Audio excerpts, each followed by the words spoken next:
कोल्हापूर शहर आणि उपनगरात श्री स्वामी समर्थ महाराज यांचा प्रकट दिन सोहळा उत्साहात पार पडला.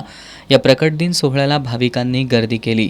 शहर आणि उपनगरातील ठिकठिकाणच्या श्री स्वामी समर्थ महाराजांच्या मंदिरात होम हवन तसंच अभिषेकाचा कार्यक्रम पार पडला. महाद्वार रोड परिसरातील श्री स्वामी समर्थ मंदिर, कोटीतीर्थ तलाव परिसरातील श्री स्वामी समर्थ सेवा केंद्रात सकाळपासून भाविकांनी दर्शनासाठी गर्दी केली होती.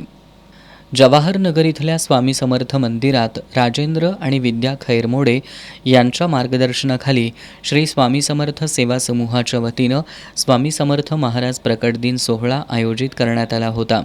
सकाळी 7:15 वाजता आरती सोहळा सांगली जिल्हा आणि सत्र न्यायालयाचे मुख्य सरकारी वकील प्रमोद भोकरे आणि संतोष भोकरे यांच्या प्रमुख उपस्थितीत पार पडला. त्यानंतर प्रकट दिन सोहळ्याला सुरुवात झाली. ॲडव्होकेट प्रसन्न मालेकर, अरुण टोपकर यांच्या उपस्थितीत सोहळ्याला सुरुवात झाली.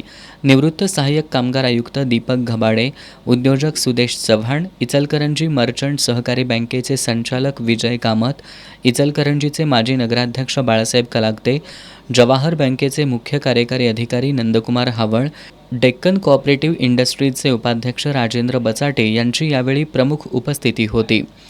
श्री स्वामी समर्थ महाराजांचा जयघोष, आतषबाजी, टाळ मृदंगाच्या गजरात फेर धरत पालखी परिक्रमा पार पडली. पालखी मार्गावर फुलांच्या पायघड्या घालण्यात आल्या होत्या. सर्व वयोगटातील भक्तांनी या पालखी सोहळ्यात मोठ्या उत्साहाने सहभाग घेतला.